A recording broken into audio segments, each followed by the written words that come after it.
The New York Rangers snap out of their coma in the third period, and they take down the Anaheim Ducks 5-2 to halt their two-game losing streak. We break down the Ranger comeback, and was Kaapo Kakko benched?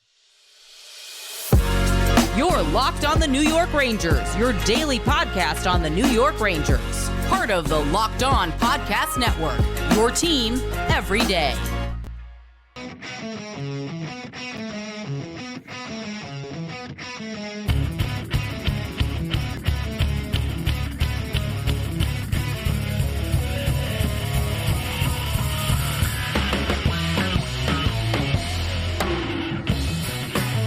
Welcome back, Blue Shirts fans, to episode number 987 of the Locked On New York Rangers podcast. I'm your host, John Chick. Just want to thank you guys, as always, for making Locked On New York Rangers your first listen every day. We are free and available on all platforms, including YouTube. That intro song is, of course, Leave the Lights On from our good friends in Passafire. And today's episode of Locked On New York Rangers is brought to you by FanDuel. Make every moment more. Right now, new customers get $150 in bonus bets guaranteed when you place a $5 bet. Visit FanDuel.com/LockedOn to get started. And we are, of course, part of the Locked On Podcast Network, your team every day. So a lot has happened since we last talked. The Rangers had a back-to-back over the weekend. They continue this four-game road trip, playing the second and third games of said road trip. They go into LA. They lose 2-1. Not their best performance of the season for sure. Slow start in that game, and it cost them.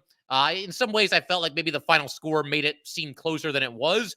And then you're almost looking at a disastrous road trip because the Rangers on Sunday in Anaheim fall into a 2-0 hole. Another really bad, flat, lifeless start. It results in Peter Laviolette making some mid-game adjustments, shuffling the lines around a little bit. And the Rangers, to their credit, I mean, it wasn't a great win. I can't call it a great win when you play that poorly for honestly more than half the game against the Anaheim Ducks, and you're in danger of losing to a team that I believe is bottom three in the league as far as, the total NHL standings. But they did find a way to come back and win it. That's what ultimately counts. They get the 5-2 win.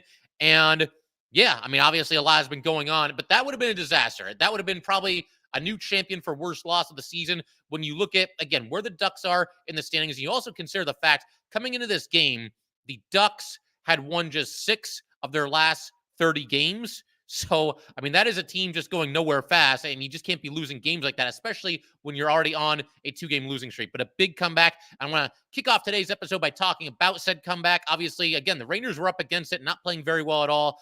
They got together in the third period. They did enough to get the win. This is a classic example of a team, well, first of all, playing down to the competition, but what I was also going to say was a team playing just well enough as it has to win. Not as well as it can, as well as it has to. And that's kind of what the Rangers did here. But again, ultimately worked out with 2 points for the Rangers. So they get a little bit of a break. It's 2-1 going into the third period. It had been 2-0 earlier in the game. The Rangers got a goal somewhat late in the second period. But now it's the third period, 14:42 left, and it looks like Anaheim goes up 3-1. A play where the Rangers just did not defend well at all. The puck should have come out of the zone. It did not. Ryan Lindgren kind of looked a little bit lost on this play.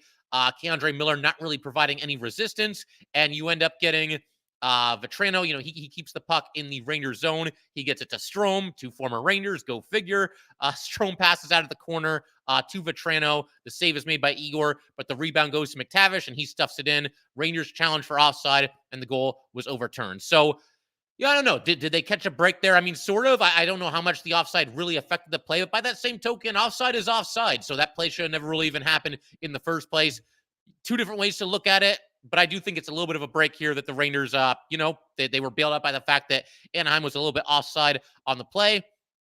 And then you've got the Rangers tying the game a little bit later. Will Cooley, who I thought had an excellent game. And honestly, that third line for the Rangers, probably one of their better games in some time. They've been kind of mixing and matching a little bit with the bottom 6, trying to find like something, anything, any kind of productivity out of, that area of their lineup.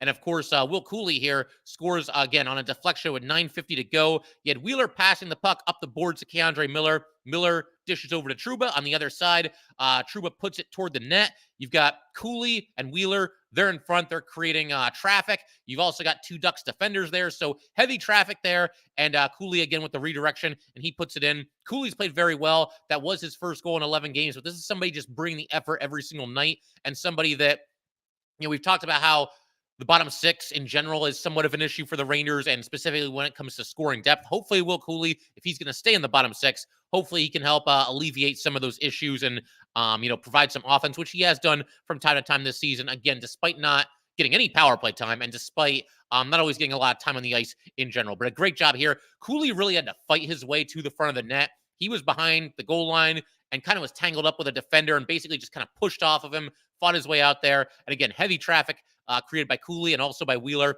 and Cooley gets the redirection there. Joe Micheletti called it a hungry goal, and I like that term, and that's exactly what it was. The Rangers really went to work on this one, maintaining offense's zone possession. A couple of passes had to happen with not a lot of real estate, not a lot of daylight. Rangers had to really kind of thread the needle with a couple of those passes. It leads to a goal. Again, just a blue-collar effort, which the Rangers have not been getting enough of over the last handful of games here. Effort has been something of an issue at times. It was not, at least on this shift here, that tied the game. But again, good shift by Wheeler, Brodzinski, and Cooley. They got a couple of chances not too long after this. There was some sustained offensive zone time. Brodzinski got the puck to Cooley. Cooley made a really nice move and forced a defender to take a penalty. Cooley was in the clear. He was going to go in one-on-one with the goalie. It was kind of you can't even really call it a breakaway because he was so close to the net once he got past the last defender. But bottom line, Cooley was going to be one-on-one with the goalie, and the defender had no choice, had to, reach out. And I don't know if it was called hooking or tripping, but either way, you could tell it was a penalty. It was called, and the Rangers go to the power play. And the power play, they end up going 2 for 4 on the night. They've been kind of hit or miss with the power play lately, including in this game. 2 for 4 is great. You'll take that any night. But there were a couple of power plays where the Rangers didn't look good at all. So power play at best recently has been a mixed bag, but at least they got it done here when it counted. It took them just 13 seconds to get the game-winning goal, specifically Artemi Panarin with the game-winning goal. He scores with 5:37 left to go on a one-timer. Gives the Rangers their first lead of the night at 3-2. So a lot happened here, considering it was only 13 seconds. You get the offensive zone draw, as you do at the start of every power play. And stop me if you've heard this before. Vincent Trocheck wins the faceoff clean. The Rangers control it. Ducks never touch the puck this entire, very short shift here. But you've got Fox and Panarin playing a little bit of pitch and catch on the right side there.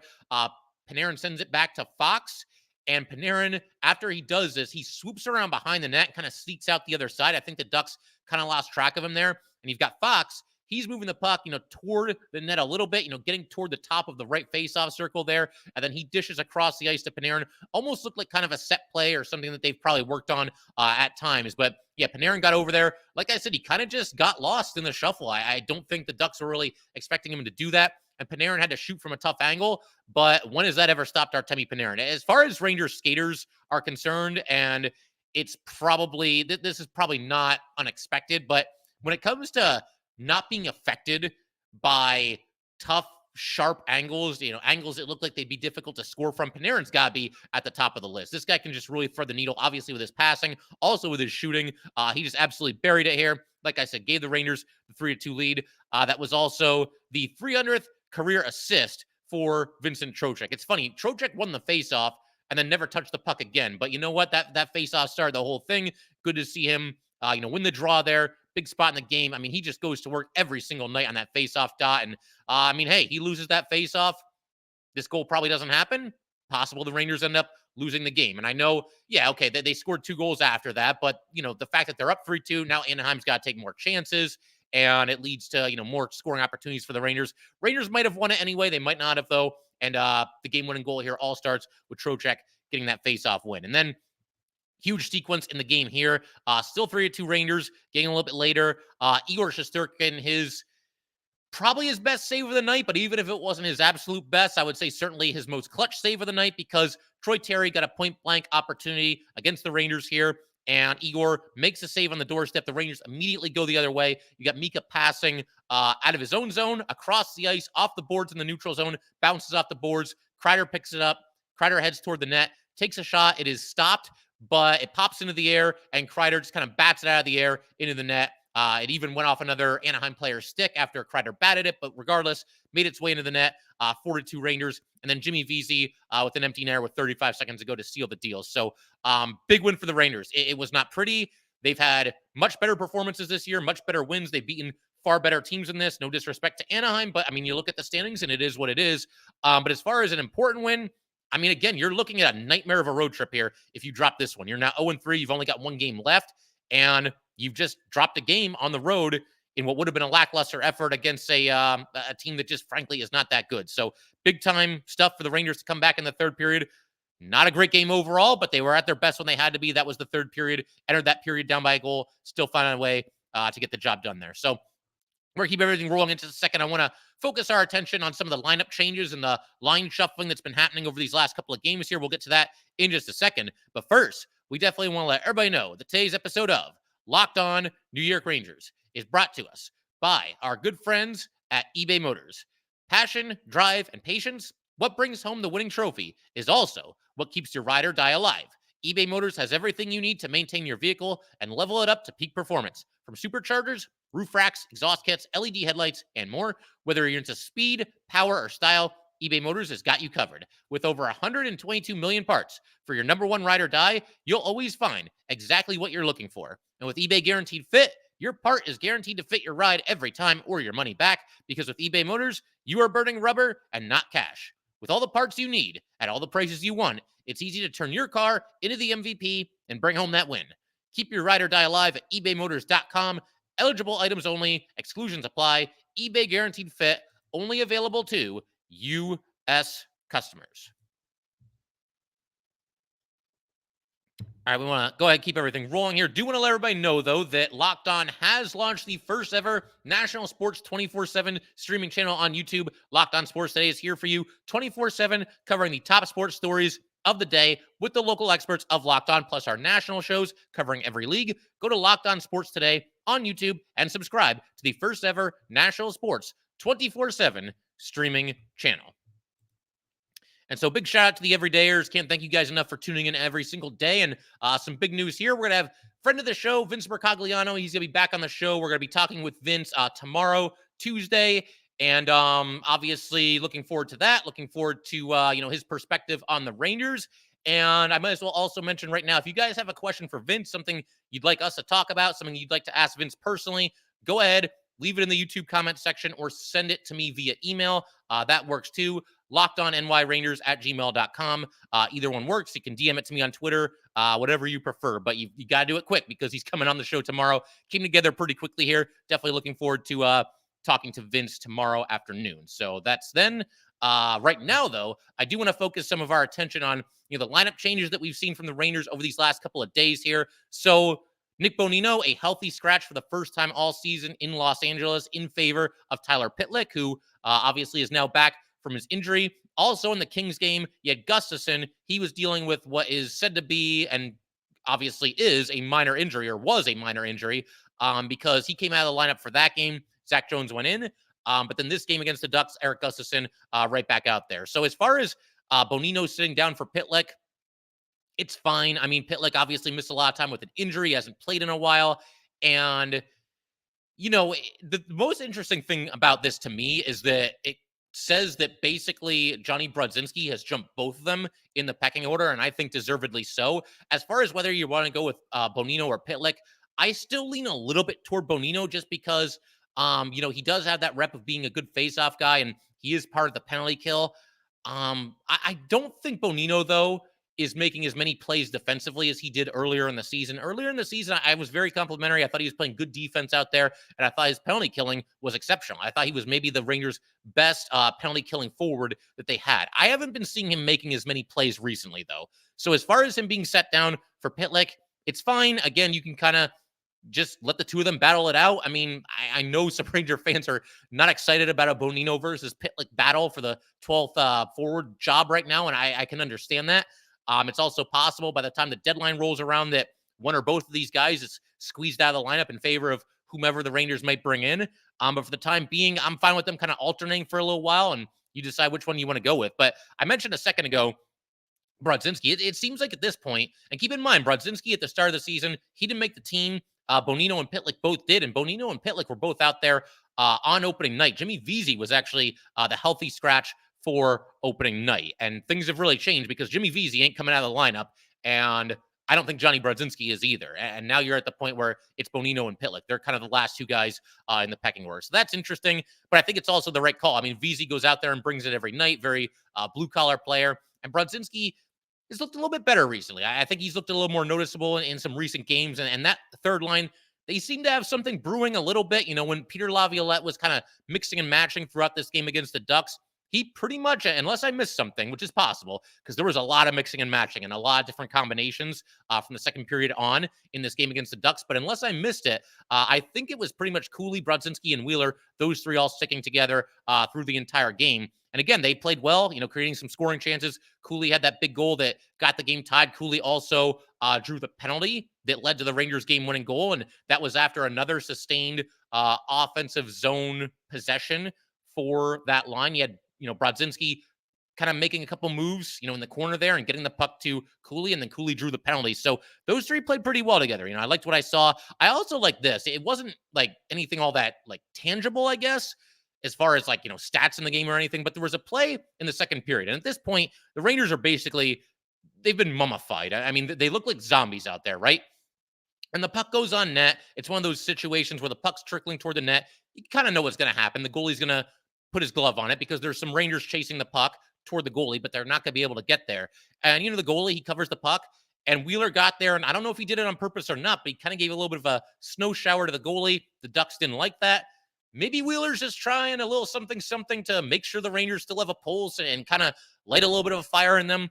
They went after Wheeler a little bit. It's not the craziest, you know, post-match skirmish that you'll ever see, but at least he made them feel something. You know, at least he got under the Ducks' skin a little bit there. They kind of went after Wheeler. Brodzinski was right in the middle of that too, and then Cooley came over late. So overall, you know, again, that's not like a play that's going to end up on some crazy highlight reel or anything like that, but the Rangers were in such bad need of a jolt. Like, I just wanted to see them do anything, try anything, bring a little bit of intensity, bring a little bit of fire. And I don't know if Wheeler, again, if he did that on purpose, the snow shower or not, but you got to try something at some point. Just wake your guys up a little bit, get into a little pushing contest. That never hurt anybody. And at least it kind of like lets everybody know, okay, we're still alive here. We still have a pulse. We're not a bunch of zombies out here playing. So I like that instance in the game too. But yeah, I mean, other than that, we got to talk about these, you know, we already covered the lineup changes as far as who's in and who's out. But as far as the line combinations from the second period on, it was very fluid. We saw a lot of different line combinations. And I think that with Laviolette, he seems to like to do it this way. We haven't seen him all that often change line combinations in the middle of the game. It's happening a little bit more recently because the Rangers haven't played as well recently. But it feels like when he does do this, he doesn't like change the line combinations to anything concrete, set in stone. He'll continue to just throw different line combinations out there throughout the entire night. I mean, I got a bunch of them written down here. We'll get to them in a second. Just want to talk about the concept of it first, though. And I like it because the Rangers were flat. And I think what that does, if you don't really know when your next shift is going to come or who you're going to be out there with, then it kind of keeps you on your toes, even on the bench a little bit. You know, you're probably listening a little bit more closely, and you're not sure if and when your number is going to get called and who you're going to be out there with. And okay, it's these three guys. Get out there, go. And you don't have time to think about it. And you just go out there and hopefully play instinctive hockey. And maybe you're a little bit more on your toes, a little bit sharper. The fact that I'm with two random line mates that I don't usually play with anymore. I mean, it's just an idea that I kind of had as far as like watching the way that Laviolette tends to do this when he does make the in-game lineup changes, the line combination changes. And as far as a couple of the trios that he went with, we had Lafreniere, Trocheck, and Kreider to start the second period.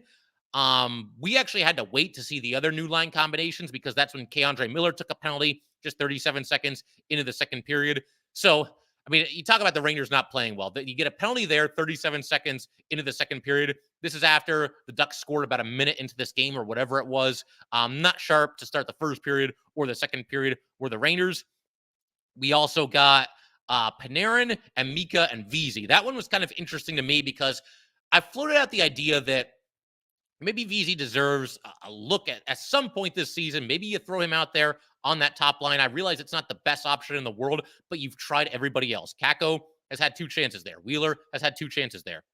Brodzinski had a chance there for some time when he was first called up as well. And it gets to the point where it's like, well, you know, VZ, you know, he's getting a decent amount of points as a fourth liner, especially when you consider his not a ton of power play time. He gets out there on the second unit every now and then, but not a ton of power play time and just not a ton of ice time in general. So it gets to a point where why not try VZ? If you're going to keep Mika and Kreider together, maybe at some point VZ gets a shot there if it doesn't work out with Kakko. And the reason I like this, or one of the reasons anyway, what I just said, obviously VZ has gotten some points in the bottom six, but also I just feel like having a blue collar, hardworking player like Jimmy VZ with Mika and with Kreider could maybe be a good influence on them, keep them honest. There have been a lot of people that have gotten on Mika and Kreider recently. Too many games where they're just kind of drifting out there. And I don't think that's an unfair critique at this point. They can be excellent players when they're at their best. They are excellent players when they're at their best. But when they're kind of just cruising, which they've been doing on and off the entire season, they're not great. But if you stick just kind of like a bulldog, tenacious player like Jimmy VZ out there, not the most talented player in the NHL, but just a hardworking player and a guy that does have offensive skill, and he will flash it from time to time. You put him out there with Mika and Kreider, maybe it kind of inspires them to go to work a little bit more too. So again, right now I would stick, as I said in a recent episode, I would stick with Kakko, Mika, and Kreider on that top line if you're not going to break up Mika and Kreider. But if it goes south, if it's not working out, and if you're determined to keep Mika and Kreider together, which we could debate whether they should do that or not, but if those two have to stay together, it doesn't work out with Kakko, I want to see Jimmy VZ get the next crack at it. I think he's probably earned it at this point. And like I said, they've given everybody else a chance, so why not him? We also had Trocheck, Lafreniere, and Kreider. So that line was out there a couple of different times together. We had, I already mentioned Panarin, Mika, and VZ. We had Bonino, Goodrow, and Kakko. So this is something we're going to get to in a little bit here, but Kakko's ice time was really down in this game. Just did not get a ton of shifts, and obviously here, basically downgraded to what I can only assume was still the Ranger fourth line at that point in the game. We saw Mika, Panarin, and Lafreniere together. I know a lot of people have been kind of clamoring for that combination. I'm still a little hesitant to break up the Panarin, Trocheck, Lafreniere line because it's the only line that produces consistently at 5v5. We had Kreider, Panarin, Mika. We've seen that in the past too. When the Rangers are desperate for a goal, they'll throw those two out there. A lot of times it's really just the case of Panarin being double shifted, but regardless, an intriguing combination there as well. And I also, in general, kind of watching this and watching how the Rangers have played lately, which again has not been great, their recent string of play, I kind of had this idea, like this concept where maybe ice time, playing time should be just completely up for grabs right now. I mean, whoever plays best gets more ice time. And I think in the past, Peter Laviolette has done things that way. The only tricky thing there, though, is say Mika, Kreider, and Kakko, they get off to a bad start, lackluster start for the first half of a game. They don't really have other options, especially if they're down in a game, because you'd like to kind of send a message and maybe pull back on their ice time a little bit and reward somebody else who's playing hard. But at the same time, if you're down by a goal or 2 goals, as the Rangers were in this game, even if Mika and Kreider and Kakko aren't playing very well, you probably still like their chances more of doing something offensively than you do as far as a line of I don't know, Pitlick, Bonino, and Goodrow, right? So it's hard to kind of roll with that idea. I mean, it's food for thought, and I think it's something that could be considered. Just rewarding players that play well. This team, in one way or another, needs a fire lit under them, and maybe that's a way to do it. But it's hard for me to come up with all these ideas of people are saying oh, scratch Mika and Kreider for a game. Okay, who plays the top line? Riley Nash. I mean, we get call up Alex Belzile. He's going to play on the top line. So I don't know, but there's got to be a way to reward guys for playing well and kind of reignite this competitive fire in these guys where you feel like ice time is always going to be up for grabs. Mika and Kreider, there's been games where they haven't played well at all, but neither one of them have really ever faced any consequences either. I don't think either one of them has been sent down the lineup the entire season. I don't think either one of them has been benched even for a shift. So, and I'm not saying that you should be trigger happy with that, but they've been a little bit uneven this season. And I think at a certain point, you got to light a fire at least a little bit. I figure at this point, we can go ahead and in just a second, we're going to turn our attention to something I already touched on very briefly, but we're getting to in more detail in just a second.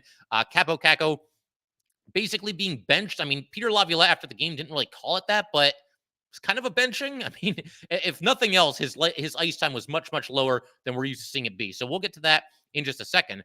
First, though, we definitely want to let everybody know that today's episode of Locked On New York Rangers is brought to you by FanDuel. The NFL regular season has concluded, and there are only 4 teams left standing in the playoffs, and there is still time to get in on the action with FanDuel, America's #1 sportsbook.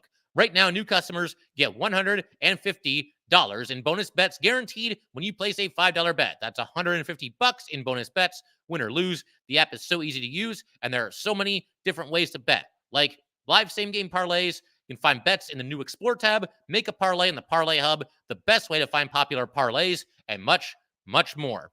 And obviously, there's only 4 teams left, so There's obviously a lot at stake this upcoming weekend, 2 more games, and then it's on to the Super Bowl. So definitely check out, some of the bets going on there. But once again, visit fanduel.com/lockedon and make your first bet a layup. FanDuel, official partner of the NFL.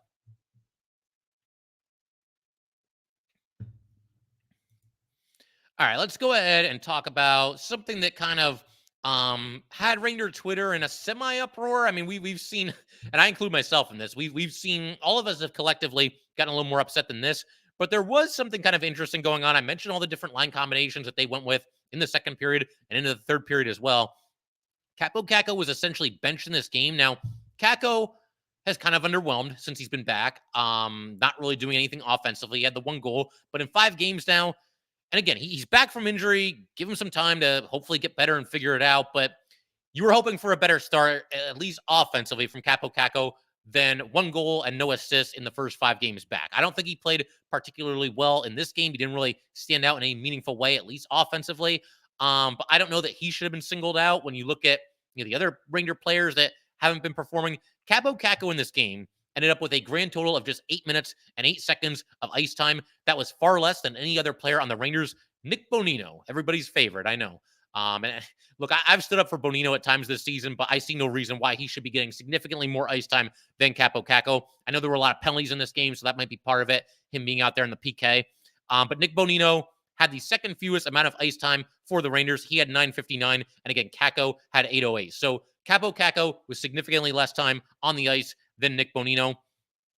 And one other idea I want to throw out there as it pertains to the line combinations, because, with Kakko, you want to get him going a little bit, and you're trying to figure this out. I talked about Mika and Kreider a second ago. I think that at some point they bear some responsibility for what's going on here. I mean, it seems like a lot of us always target the right winger on the top line, and why is Wheeler there, and why is Brodzinski there, But I feel like at a certain point, Mika and Kreider, they got to be leading the way. The third, whoever the right winger is there, he should be kind of like the third best player on that line. And I think at times we're kind of looking for that player to go up and carry that line for some reason or another. But I also want to talk about this concept of possibly breaking up Mika and Kreider. You could, again, this is assuming that they don't want to break up that second line with Panarin and Trocheck and Lafreniere. If we assume that that's the case, you could basically just flip-flop Will Cooley and Chris Kreider. That's another option right there. You move Kreider down to the third line because you can't move Mika out of the top 6. I know sometimes there's Ranger fans that get upset with him. You can't move him out of the top 6. They've got 2 centers on this team that are healthy right now that are options in the top 6. It's Mika and it's Trocheck. One way or another, those are your 2 top 6 centers. So Kreider would be the guy to move, and you flip-flop Kreider and Cooley. Cooley played very well in this game. We've covered that already. And you go with a top line of Cooley and Mika and Kakko, and maybe Kreider gets together. Maybe that lights a fire under Chris Kreider, having him play on the third line, and maybe something gives, and this just works out in the Ranger favor. So yeah, if there's going to be a move that gets made here as far as Mika and Kreider being broken up, and if we assume that they don't want to break up the Panarin line, then it's got to be Kreider that moves down. But getting back to Kakko here, again, he's the only one that gets borderline benched in this game. And again, I'll be the first person to say he hasn't really looked great since being back. Didn't look great in this game either. But Kakko, to elaborate on what was basically a benching, he only had 2 shifts in the second period. And then after that, he's out there. When he did get on the ice, he was out there basically with Bonino and Goodrow. He had a couple of shifts with them. And I mean, good luck trying to get any offense there. I suppose maybe, Laviolette in the preseason talked about how he likes to have a shutdown line. Those are 3 guys that are kind of defense first forwards. I mean, I can't believe that's how I'm describing Kaapo Kakko, but that's kind of where we're at right now. I mean, look at the point totals, and again, look at his defensive metrics. They are very, very good. So Kaapo Kakko, at this point, at least for right now, at this point in the season, his 5th season in the NHL, is basically a defensive forward, a defensive specialist. So maybe that's why he won those 3 together. Laviolette, after the game, when asked about Kakko not getting a ton of ice time and only the 2 shifts in the second period, he said there's nothing there when he was asked about it. But I saw this tweet from Molly Walker that Laviolette chalked it up, Kakko's lack of ice time. He chalked it up to a bunch of special teams play in the second period. And this is what Laviolette had to say about it. Just the rotation and the way it went. There's nothing there. And I mean, fair enough. There were 6 penalties in the second period. So that's what Laviolette is talking about there. But I just don't know how you get through the entire period and Kakko is the guy that's singled out. Again, at a certain point, I feel like Mika and Kreider, the heat's got to come down on them at least a little bit. I do feel like also, and this isn't just Laviolette, this is like 4 coaches worth of time that we're talking about here, whether it's Laviolette, Gallant, Quinn, AV. It feels like there's certain players that can end up in the crosshairs of certain coaches, and it's never Mika and it's never Kreider. And I understand it to an extent. They're the veteran players at this point. They're kind of the leaders. And even when they're not going well, it's still there. These guys are going to have big offensive numbers at the end of the season. So maybe you don't want to, bench them. But I can remember, man, when Quinn was here, his 2 targets always seemed to be Strome and Buchnevich. If one of them did something stupid, like took a bad penalty or just didn't look engaged, whatever it was, they would be benched. If Kreider takes a bad penalty, which he did in this game, this is right after the Rangers had scored near the end of the second period to cut the Ducks lead down to 2-1. And Kreider, miles away from the play, the camera, he wasn't even in the camera. He wasn't even in view on the camera. Cross-checks Gudas and gets a penalty and goes to the penalty box. That could have been an enormous mistake, an enormous play in the game. Fortunately, the Rangers did kill off that penalty. But I don't know. I mean, it just feels like certain players can get away with certain things and other players just can't. With Gallant, at one time or another, he scratched Philip Hedl. Philip Hedl was a healthy scratch. He scratched Lafreniere. Lafreniere was a healthy scratch. And he scratched Kaapo Kakko in Game 6 against the Lightning with the Rangers season on the line. Healthy scratch Kaapo Kakko. So, and even if he's not scratching them, if one of those guys makes a mistake, I mean, he'll bust them down into the bottom 6 faster than you can blink. That's kind of how Gallant was with the younger players. For some reason, though, it does seem like certain players kind of get a little bit of a pass. And I mean, look, Kreider ends this game. He gets a goal and an assist. Big play on the assist that he had while the Rangers were on the power play, and big goal as well. But I don't know. It just feels like there's different standards for different players. So that's kind of where we're at right now. Again, I didn't really agree with the Kakko benching because did he play any worse? Was he any more lethargic? Was he any more invisible than either of his line mates, or for that matter, most of the Ranger forwards for the better part of this game? I don't really think that he was. I don't remember seeing Kakko make any like ridiculously bad passes or like turn the puck over, or I don't remember really seeing him loafing out there either. So the benching didn't really make sense. And, I guess we can maybe take Laviolette at face value, where it just happened to be the fact that there were a ton of power plays both ways in the second period. I'm sure that had something to do with Kakko's lack of ice time. But when you see Kaapo Kakko at the end of this game end up with 8 minutes and 8 seconds, far less than any other Ranger forward, I mean, your eyebrows are going to go up a little bit, right? And I think that's kind of the way I'm feeling right now, that probably just didn't deserve to happen. And that, the Rangers, the struggles of the top line aren't always going to fall on whoever's playing right wing. At some point, Mika and Kreider got to get going a little bit too. And some points in this game, but you'd like to see them be a little bit more consistent than they've been recently. The other thing I want to do here, got to give some props to Igor Shesterkin. Was not super busy in this game, but he ends up stopping 16 of 18 shots. And it was only an episode or 2 ago where I talked about how there have been too many games this season where everything just kind of snowballs on Igor Shesterkin, and he'll give up a goal or 2 early and kind of get down on himself a little bit. And that's when the floodgates open, and we have one of these games where Igor ends up giving up 4 or 5, maybe even 6 goals by the end of the night. I was talking recently about how he's got to have a game where maybe he gets burnt once or twice early, but then he shuts it down. Maybe there's even a soft goal in there, but he says, you know what? That's it. They're not getting anything else. I'm going to lock it down the rest of the way. Igor Shesterkin did that in this game, did not allow a goal after the first period. Now, again, he kind of got bailed out as the rest of the Rangers did on the offside call. And this is not the most offensively potent opponent that the Rangers will play all season, but he still did what I was describing earlier, whatever episode it was, an episode or 2 ago, where he's got to have a game where he gets burnt a couple of times early, but he locks it down. He did that in this game. Again, not a ton of fire, but a huge save, as we already mentioned, on Troy Terry late in this game with the Rangers up by a goal. And of course, the Rangers go the opposite way and they score and obviously go on to the win. So a nice performance by Igor Shesterkin here, settling down after a little bit of a tough start. Other thing I want to mention here is that, once again, Vince Mercogliano will be back on the show tomorrow. So like I said, if you have any questions, anything you want us to talk about, any inquiries or the like, just certainly let me know one way or another. You guys know how to get a hold of me.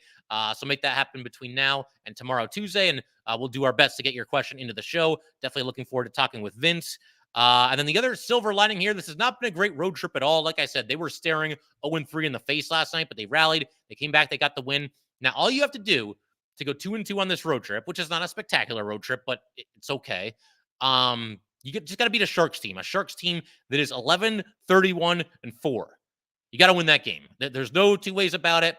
I understand, even the bad teams, they're going to play well from time to time. They're going to get some wins every now and again. But the Rangers have to figure out a way to come out, skate circles around this team, and post a dominant win. Let's not eke by with like a 3-2 overtime win or something like that. Let's actually have a convincing win against a team that you are far better than. And hopefully that's exactly what happens. But figure we can call it there. If you guys would like to get in touch with this podcast, please send an email to lockedonnyrangers@gmail.com. Once again, that is lockedonnyrangers@gmail.com. Definitely give us a follow on Twitter as well, @LO_NY_Rangers. Once again, that is @LO_NY_Rangers. And definitely subscribe to Locked On New York Rangers YouTube channel. Thanks again, guys. I'll see you next time.